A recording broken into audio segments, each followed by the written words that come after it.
Today I will show you how to download or install GTA 5 in your PC. Okay, just follow these steps and don't forget to like and subscribe, and thank you for watching.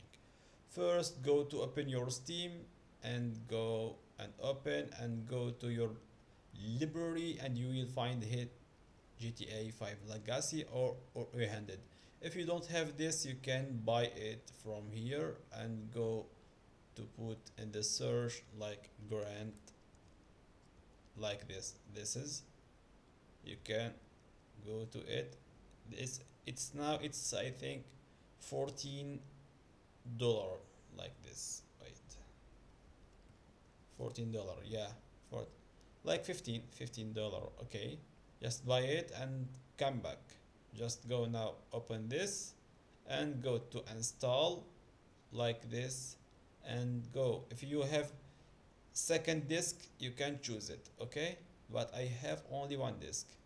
Okay, now go install and wait it a few minutes or few seconds, and will be started installing and downloading in your PC. Okay guys, don't forget like and subscribe, and thank you for watching.